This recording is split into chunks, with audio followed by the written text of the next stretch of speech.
5G has been in Uganda for about a year now, starting off with Airtel quite early last year and then MTN following later on in the year. It all kicked off with a lot of fanfare, but does 5G live up to its promise? Well, in this video, we're going to be finding out exactly that. Okay, so for context, 5G is the 5th generation of mobile networks. The standard was finalized circa 2015 and there's quite a bit of jargon behind it, but what you remember is that these are the goals that were set for 5G. Number one is that it should be a lot faster than 4G because the goal was to have every device connected to the internet. So that would be your microwave, even traffic lights, and other infrastructure would be connected to the internet. So it needed to be able to carry a lot of data. The standard set was 20 Gbps, and the next goal for 5G was no latency. Latency is basically the time it takes between you making a request on your phone and getting the result. So say for example, you've logged onto YouTube and requested this video. Your phone makes the request to the YouTube servers and the YouTube servers returns the video you requested for or any other resource. All this means that you should be able to download entire movies in seconds, play games remotely with the only latency being your reaction time, and life should be better, right? The real world is a bit different than that. So to test out how well we're doing compared to the standard set, we'll be looking at the speed we get, the latency we get, the coverage we have, as well as cost of having 5G. And we'll be comparing these metrics for both Airtel and MTN, seeing as they're the only 5G providers in Uganda currently. Okay, so coverage. Ookla, which is the brand behind speedtest.net, categorizes Kampala as a limited availability area when it comes to 5G. And in the real world, that is true. If you're anywhere outside the city, the actual city, you will not be getting 5G reliably. You'll be connected to it on and off based on the line of sight that you have to a tower. That being said, it is being rolled out slowly, and building networks does take time and a lot of resources, so it can only get better from here. Next, we'll look at the speed and the latency. So remember the hype I talked about in the beginning? Well, of course, there's obviously going to be excitement about a new thing anyway, and in MTN's case, there was quite a bit of that. They were offering speed tests at Bugolobi Mall where you could go with your phone and see just how fast 5G was, and that's the only thing you could do.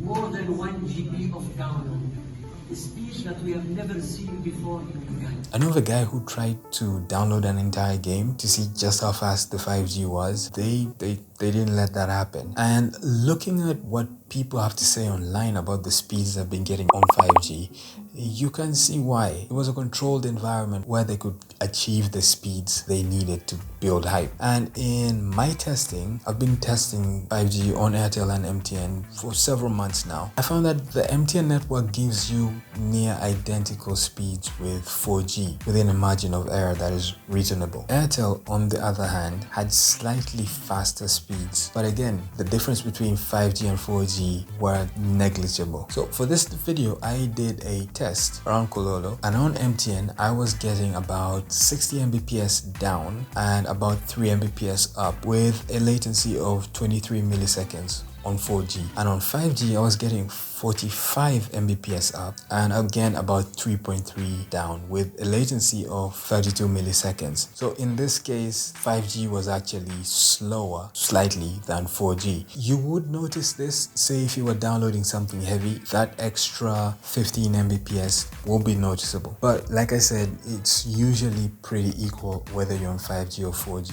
On Airtel, I was getting about 115 Mbps down and about 56 Mbps up with a latency of 32 milliseconds. And when you switch to 4G, you'd be getting about 95 Mbps down and 52 Mbps up with a latency of 41 milliseconds. So slightly worse on the latency at speed. But again, this is within error. And this is pretty much the experience anywhere around the city where you can get 5G. So my takeaway from this is that the 5G we have in Uganda falls considerably short of the mark that they set for themselves. But then they're not alone. You see, 5G all over the world has been a general disappointment to people. Speeds are not as promised, and if you do happen to live where you have millimeter wave, it is still quite unreliable, and you pretty much need to have direct line of sight to your cell tower. And even in the early days, I remember American carriers like AT&T were putting 5G network badges on phones that weren't 5G enabled at all. Now, mind you, we're a country where we still pay for 10 Mbps fiber internet and think it's the greatest thing ever. So it doesn't really take much to have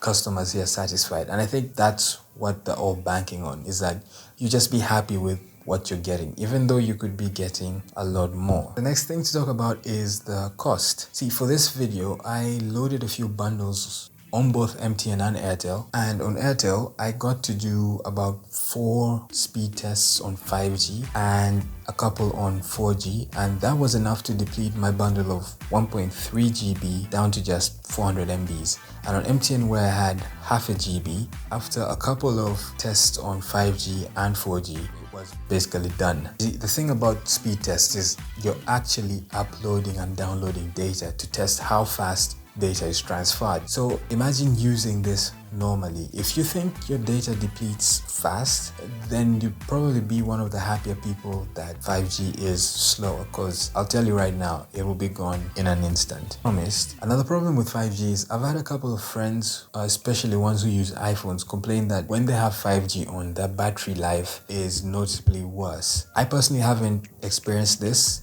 The battery life between 5G or 4G and on either network is pretty similar, not enough for me to notice, but it's just one more thing to think about.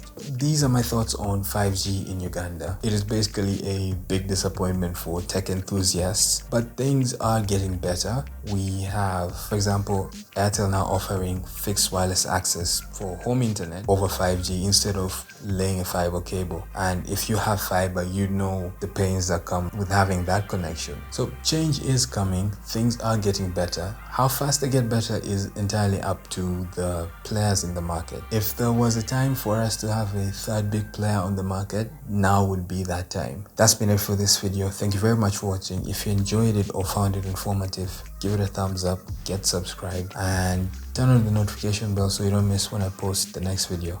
And I'll see you in the next one.